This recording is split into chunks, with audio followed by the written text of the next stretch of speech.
Northern European രാജ്യങ്ങളിലെ ഏറ്റവും ഭംഗിയുള്ള രാജ്യം ഏതാണെന്ന് ചോദിച്ചാൽ എല്ലാവർക്കും ഒരു സംശയം കൂടാതെ പറയാൻ പറ്റും കേട്ടോ, നോർവേ ആണതെന്ന്. നമ്മുടെ ഈ സ്കാൻഡിനേവിയൻ ട്രിപ്പിലെ ഹൈലൈറ്റ് തന്നെ ഈ നോർവേ ആണ് കേട്ടോ. ഒരുപാട് നദികളും നല്ല ഭംഗിയുള്ള വഴിയോരങ്ങളും ഒക്കെ ആയിട്ടുള്ള നല്ല ബ്യൂട്ടിഫുൾ ആയിട്ടുള്ളൊരു നഗരമാണ് കേട്ടോ ഈ നോർവേ. ഈ നോർവേയിലെ ക്യാപിറ്റൽ സിറ്റിയാണ് ഓസ്ലോ. ഈ ഓസ്ലോ എന്ന് പറഞ്ഞ നഗരത്തിലൂടെയാണ് നമ്മുടെ ഇന്നത്തെ യാത്ര കേട്ടോ.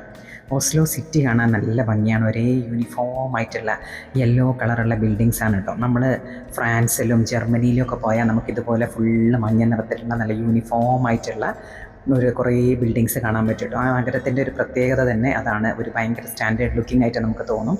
വഴിയിൽ ഫുള്ള് ഇങ്ങനെ വലിയ തളികകൾ പോലെ ചെടിച്ചട്ടികളാണ് കേട്ടോ. അതിൽ നിറയെ വയലറ്റും മഞ്ഞയും നിറത്തിലുള്ള പൂക്കൾ ഇങ്ങനെ നിറച്ചേക്കാണ്. പിന്നെ ഈ സ്കൂട്ടറുകൾ, റെൻറ്റിനെടുക്കാനുള്ള സ്കൂട്ടറുകൾ വഴിയിൽ എവിടെ വേണമെങ്കിലും നിർത്തിയിട്ടുണ്ട് കേട്ടോ. നമുക്കിങ്ങനെ ഫോണിൽ അതൊരു ആപ്പിൽ ഇതിനകത്തുണ്ടാവും. ആ ആപ്പ് വഴി നമുക്ക് പേയ്മെൻറ്റ് ചെയ്തിട്ട് 1 ഹവറിനോ 2 ഹവറിനോ ഒക്കെ റെൻറ്റിനെടുക്കാൻ പറ്റും. അങ്ങനെ ഞങ്ങളിങ്ങനെ ഫുള്ള് ഓസ്ലോ സിറ്റിയിലൂടെയൊക്കെ ഇങ്ങനെ കറങ്ങി നടക്കുകയാണ് കേട്ടോ. ഒരു ഷോപ്പിങ്ങും ചെറിയൊരു സിറ്റി ടൂറും ഒക്കെയാണ് പരിപാടി. എല്ലാ ബിൽഡിങ്സും നല്ല ഭംഗിയാണ് കേട്ടോ കാണാൻ. ഇപ്പോൾ റെസ്റ്റോറൻറ്റുകളിലെ ചെയറും ടേബിളും ഒക്കെ കംപ്ലീറ്റ് പുറത്താണ് കേട്ടോ. അവരുടെ സമ്മർ സീസൺ തുടങ്ങുകയാണ് ഇപ്പോൾ ഈ നോർത്തേൺ യൂറോപ്യൻ കൺട്രീസിലൊക്കെ. ഒരു 10 to 16 ഒക്കെയാണ് കേട്ടോ ഇവരുടെ നല്ല ടെമ്പറേച്ചറാണിപ്പോൾ. ഇപ്പോഴാണ് ഈ വിൻ്ററൊക്കെ കഴിഞ്ഞ് എല്ലാവർക്കും ഇങ്ങനെ പുറത്തിറങ്ങാൻ പറ്റിയൊരു ക്ലൈമറ്റാണ്. അതുകൊണ്ട് തന്നെ എല്ലാവരും പുറത്തും ഫുള്ള് കറക്കത്തിലും റെസ്റ്റോറൻറ്റ്സിൽ ഫുഡൊക്കെ കഴിച്ചിങ്ങനെ നടക്കുന്ന ഒരു കാലമാണ് കേട്ടോ. ഇതാണ് അവിടുത്തെ പാർലമെൻറ്റ് ഹൗസ് കേട്ടോ. ഓസ്ലോയിലെ പാർലമെൻറ്റ് ഹൗസ് നല്ല സർക്കുലറായിട്ടില്ല, കാണാൻ നല്ല ഭംഗിയുള്ളൊരു യെല്ലോ കളർ ബിൽഡിംഗ് ആണ് കേട്ടോ.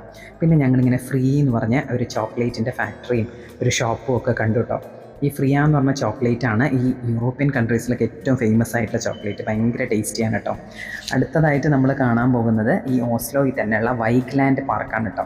ഈ വൈഗ്ലാൻഡ് പാർക്ക് എന്ന് പറഞ്ഞാൽ വേൾഡിൽ തന്നെ ഭയങ്കര ഫേമസ് ആയിട്ടുള്ള ഒരു സ്കൾപ്ചർ പാർക്കാണ്. 200-ലധികം ബ്രോൺസിൻ്റെയും ഗ്രാനൈറ്റിൻ്റെയും അയേണിൻ്റെയും ഒക്കെ സ്കൾപ്ചേഴ്സാണ് കേട്ടോ. ഒരു നോർവീജിയൻ ആർട്ടിസ്റ്റായ ഗുസ്തവ് വൈഗ്ലാൻഡ് എന്ന് പറഞ്ഞ ആളാണ് ഇതൊക്കെ ഉണ്ടാക്കിയേക്കുന്നതും ഇതിൻ്റെ ആർക്കിടെക്ചറും ഒക്കെ ചെയ്തേക്കുന്നത് കേട്ടോ. കാണാൻ നല്ല ഭംഗിയുള്ള ഒരുപാട് ഏക്കർ കണക്കിന് സ്ഥലമുള്ളൊരു പാർക്കാണ് കേട്ടോ. ആ പാർക്കിൻ്റെ കുറേ നടന്നു കഴിയുമ്പോൾ നമുക്ക് അറ്റത്താണ് ഇങ്ങനെ ഈ പ്രതിമകൾ കാണുന്നത്. ഈ ഓൺ ദ വേ ഫുള്ള് നമുക്ക് ഇങ്ങനെ കുറേ ആളുകളുണ്ട്. അയേണിൻ്റെയും ബ്രോൺസിൻ്റെയും ഒക്കെ പ്രതിമകൾ കാണാൻ പറ്റും കേട്ടോ. ഇതിൻ്റെ ഒരു പ്രത്യേകത എന്താണെന്ന് വെച്ചാൽ ഇതിൽ വലിയ സ്ത്രീകളുണ്ട്, പുരുഷന്മാരും കുട്ടികളുടെയും ഒക്കെ പ്രതിമകളുണ്ട്, അമ്മമാരുടെയും കുഞ്ഞുങ്ങളുടെയും എല്ലാം നേക്കഡായിട്ടുള്ള പ്രതിമകളാണ് കേട്ടോ. കംപ്ലീറ്റ് നേക്കഡായിട്ടുള്ള സ്റ്റാച്യൂസാണ് ഈ വൈഗ്ലാൻഡ് പാർക്കിൽ നമുക്ക് കാണാൻ പറ്റുക.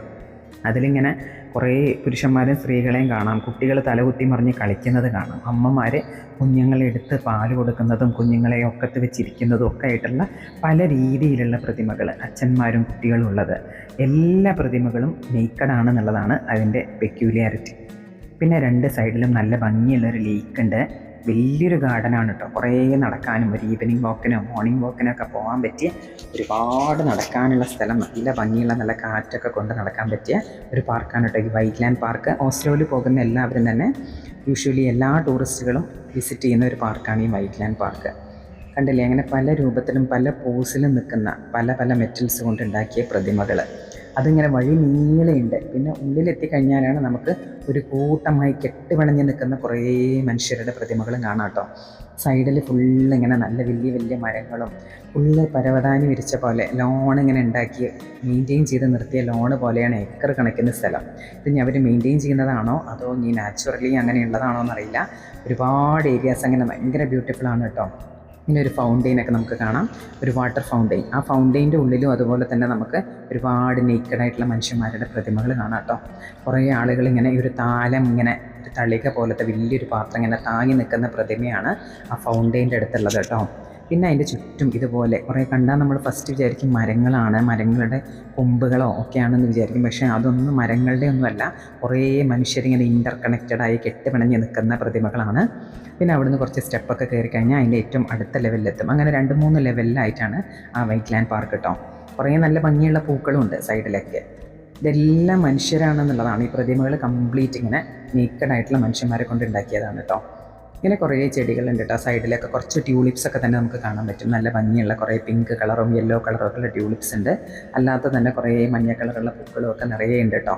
ഇങ്ങനെ നല്ല ബ്യൂട്ടിഫുള്ളായിട്ട് ഒരു 3-4 മണിക്കൂർ നമുക്ക് സുഖമായിട്ട് റിലാക്സ് ചെയ്തിരിക്കാനും നടക്കാനും ഒക്കെ പറ്റിയ ഒരു പാർക്കാണ് ഈ വൈഗ്ലാൻഡ് പാർക്ക്. ഇത് ഓസ്ലോ സിറ്റിയിലാണ് കേട്ടോ, നോർവേയുടെ ക്യാപിറ്റലായ ഓസ്ലോയിലാണ്. ഇന്ന് ഈ ഓസ്ലോയിൽ ഈ വൈഗ്ലാൻഡ് പാർക്കും കൂടി കണ്ടിട്ട് നമ്മൾ ഓസ്ലോ വിടുകയാണ്. നമ്മൾ നോർവേയുടെ അടുത്ത നഗരമായ ഗെയിലോ എന്ന് പറഞ്ഞാൽ അവിടെ ഫുള്ള് ഭയങ്കര തണുപ്പാണ്, മഞ്ഞും തണുപ്പും ഒക്കെയുള്ള വേറെ ഒരു ഏരിയയാണ് കേട്ടോ. നോർവേയുടെ കംപ്ലീറ്റ്ലി ഡിഫറെൻ്റ് ആയിട്ടുള്ള ഒരു ഏരിയയിലേക്കാണ് നമ്മളിന്ന് ഉച്ചയ്ക്ക് ശേഷം പോകുന്നത്. ഇത് കണ്ടോ, അങ്ങനെ ഏറ്റവും മുകളിലെത്തി കഴിയുമ്പോൾ ഒരുപാട് മനുഷ്യരെ കൊണ്ട് 200ഓളം മനുഷ്യരെ കൊണ്ടുള്ള പ്രതിമകൾ കണ്ടോ. കെട്ടുപിണഞ്ഞ് നിൽക്കുന്ന ആളുകൾ ഇങ്ങനെ പല രീതിയിലും കെട്ടുപിണഞ്ഞ് നിൽക്കുന്ന രീതിയിലാണ് ഈ പ്രതിമ ഉണ്ടാക്കിയിരിക്കുന്നത്. ഒരുപാട് അമ്മമാരുണ്ട്, കുഞ്ഞുങ്ങളുണ്ട്, അച്ഛന്മാരുണ്ട്, അങ്ങനെ ഒരുപാട് പല ജീവിതത്തിൻ്റെ പല ഗതിയിലുള്ള ഒരു കുട്ടി മുതൽ വലിയ ഒരാൾ വരെയുള്ള എല്ലാ വലുപ്പത്തിലുള്ള ആളുകളുടെ പ്രതിമകളും കൊണ്ടുണ്ടാക്കിയതാണ് കേട്ടോ ഇത്. പിന്നെ കണ്ടോ, അവിടെ നിന്ന് ഇറങ്ങിക്കഴിഞ്ഞാൽ അടുത്ത ലെവലിൽ ഫുള്ള് ഇങ്ങനെ ചുവന്ന ഇലകളുള്ള മരങ്ങൾ, ഇലകളും പൂക്കളും ഒക്കെ കണ്ട് ഭയങ്കര ഭംഗിയുള്ള, നമ്മളെ യൂറോപ്പ് എന്ന് പറയുമ്പോൾ ടിപ്പിക്കലി കാണുന്ന ഫുൾ റെഡ് ലീവ്സും ഒക്കെയുള്ള മരങ്ങളൊക്കെ നിറഞ്ഞു നിൽക്കുന്ന ഗാർഡനാണ് കേട്ടോ. അതിൻ്റെ അടിയിൽ കൂടി ഇങ്ങനെ നടക്കാനൊക്കെ തന്നെ ഭയങ്കര രസമാണ്. നമ്മൾ കുറേ നടന്ന് കുറേ വീഡിയോസും ഫോട്ടോസും ഒക്കെ എടുത്തു. പിന്നെ ഒരുപാട് വെള്ള ഇലകളുള്ള, വൈറ്റ് ഇലകളുള്ള കുറേ മരങ്ങളും കണ്ടു കേട്ടോ. അതിൻ്റെ തൊട്ടപ്പുറത്ത് നമുക്കിങ്ങനെ ബാക്കിലായിട്ട് നല്ല ഭംഗിയുള്ളൊരു മലയും ഇങ്ങനെ കാണാം കേട്ടോ. നല്ല അടിപൊളി വ്യൂ പോയിൻ്റാണ്. ആ വെയ്ഗ്ലാൻഡ് പാർക്കിൻ്റെ ഏറ്റവും മുകളിൽ കയറി കഴിഞ്ഞാൽ നമുക്ക് കിട്ടുക.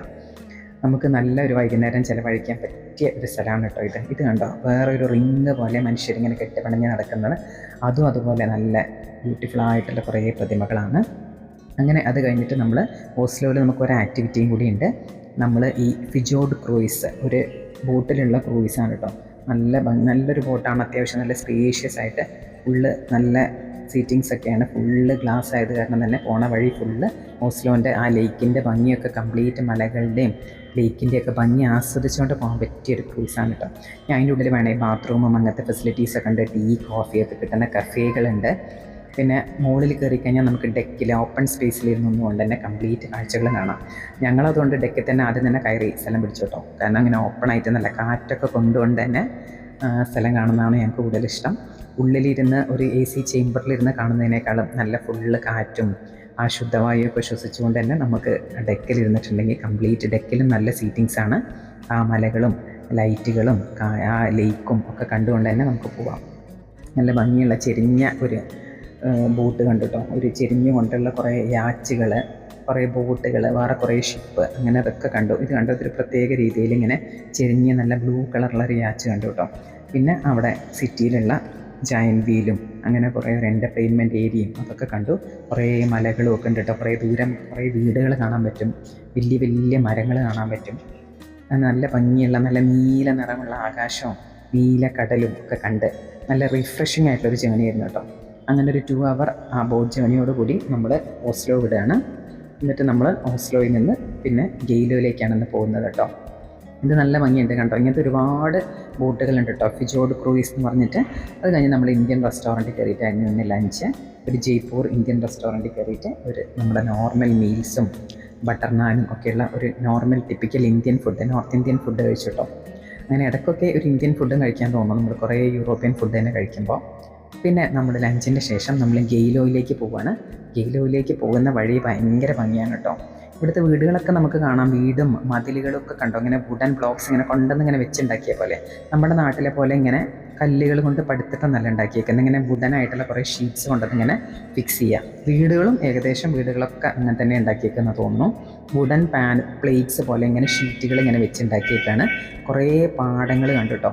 ഇങ്ങനെ ഉഴുത് കഴിഞ്ഞ പാടങ്ങൾ നമ്മൾ കാണൂലേ, അതുപോലെ ഈ മസ്റ്റാർഡിൻ്റെ പാടങ്ങളാണ് കേട്ടോ. കടുക പാടങ്ങൾ, മഞ്ഞ പൂത്ത് നിൽക്കുന്ന മഞ്ഞപ്പൂക്കൾ ഇങ്ങനെ ഫുള്ള് പൂത്ത് നിൽക്കുന്നത് കാണുന്നുണ്ട്. പിന്നെ പാടം ഇങ്ങനെ നിലം ഇടാൻ വേണ്ടിയിട്ട്, വിത്തിടാൻ വേണ്ടിയിട്ട് ഇങ്ങനെ ട്രാക്ടറൊക്കെ ഉഴുതിട്ടെടുക്കുന്നത് കണ്ടു. ഇതൊക്കെ കടുക പാടങ്ങളാണ് കേട്ടോ. നല്ല പച്ച നിറത്തിലിങ്ങനെ വരിയായിട്ട് ഇങ്ങനെ കുഴിച്ചിട്ടിട്ട് ചില സ്ഥലങ്ങളിലൊക്കെ നന്നായിട്ട് ചെറിയ മഞ്ഞ പൂക്കൾ നമുക്ക് കാണാൻ പറ്റും. കടുക് പാടത്ത് കുറേ സ്ഥലത്ത് ഇങ്ങനെ അത് കൾട്ടിവേഷൻ കഴിഞ്ഞ് കിടക്കുന്ന പാടങ്ങൾ, ഇതൊക്കെ കണ്ടപ്പോൾ ഇത് കിടക്കുന്ന പാടങ്ങൾ കാണാൻ പറ്റും. കുറേ സ്ഥലത്ത് പിന്നെ ഇങ്ങനെ ട്രാക്ടർ ഉഴുത് റെഡിയാക്കി ഇങ്ങനെ അടുത്ത കൃഷി തുടങ്ങാനായിട്ട് ലെവലായിരിക്കുന്നതൊക്കെ നമുക്ക് കാണാം കേട്ടോ. ഇങ്ങനെ ഒരുപാട് കടുക് പാടങ്ങളും ബാക്കിൽ കുറേ പൈൻ മരങ്ങളും കണ്ടോ. മഞ്ഞ കളറിൽ ഇങ്ങനെ പൂത്ത് നിൽക്കുന്ന കടുകുകൾ, നമുക്ക് കടുക് ചെടികൾ നമുക്ക് കുറേയൊക്കെ കാണാൻ കഴിയും. അങ്ങനെ കുറേ നമ്മളിങ്ങനെ നല്ല ഭംഗിയുള്ള സ്ഥലങ്ങളിലൂടെയും കൃഷിയിടങ്ങളിൽ കൂടിയും പാടങ്ങളിൽ കൂടിയൊക്കെയാണ് നമുക്ക് ഈ ഗെയിലോയിലേക്ക് പോകേണ്ടത്. 1-2 നല്ല ഭംഗിയുള്ള ലേക്കുകളൊക്കെ പോണ വഴി കണ്ടു കേട്ടോ. കുറേ പൈൻ മരങ്ങൾ പോലെ കൂർത്ത ലീഫുകളുള്ള കുറേ ചെടികളുണ്ട്, വലിയ വലിയ മരങ്ങൾ നമുക്ക് പോണ വഴി ഫുള്ള് കാണാം കേട്ടോ. കണ്ടോ, നല്ല ബ്യൂട്ടിഫുൾ ആയിട്ടുള്ളൊരു ലേക്കും അതിൻ്റെ ബാക്കിൽ ഇങ്ങനെ മലയും ഒക്കെ കണ്ട് നല്ല സൂപ്പർ ഭംഗിയാണ് കേട്ടോ. ഈ ഓസ്ലോ ടു ഗെയിലോ ഉള്ള ആ റൂട്ട് തന്നെ കാണാൻ ഭയങ്കര ഭംഗിയാണ്. നമ്മളൊരു ബസ്സിലാണ് കേട്ടോ ട്രാവൽ ചെയ്യണത്. റോഡ് ട്രിപ്പാണ് ഇതിന് ശരിക്കും ഏറ്റവും നല്ലത്. നല്ല ഭംഗിയുള്ള കുറേ വുഡൻ ഹൗസസ് കണ്ടോ, ബ്രൗണും ബ്ലാക്കും ഒക്കെ കളറിൽ. പിന്നെ നോർമൽ ഹൗസുകളും കുറച്ച് വലിയ വലിയ വീടുകളൊക്കെ നമുക്ക് ഈ റൂട്ടിന് കാണാൻ പറ്റും. നല്ല അടിപൊളിയായിട്ടുള്ള ഒരു യാത്രയായിരുന്നു കേട്ടോ. ഏകദേശം ഒരു 3-4 മണിക്കൂർ, 3.5-4 മണിക്കൂറോളം നമുക്ക് യാത്രയുണ്ടായിരുന്നു. അങ്ങനെ ഒരു 5 മണി 6 മണിയൊക്കെ ആകുമ്പോഴേക്കും നമ്മൾ ഗെയിലോയിലെത്തി. ഗെയിലോ ആവാനായപ്പോൾ തന്നെ നമുക്ക് മലയുടെ മുകളിലൊക്കെ ഇങ്ങനെ ഫുള്ള് ഇങ്ങനെ മഞ്ഞും ഇങ്ങനെ തടാകത്തിൻ്റെ സൈഡിൽ കൂടിയൊക്കെ മഞ്ഞുകളൊക്കെ കാണാൻ തുടങ്ങി കേട്ടോ. ഭയങ്കര അടിപൊളി ഒരു സ്ഥലം. അപ്പോൾ ഗെയിലോ വിശേഷങ്ങൾ അടുത്ത വീഡിയോയിൽ കാണാം.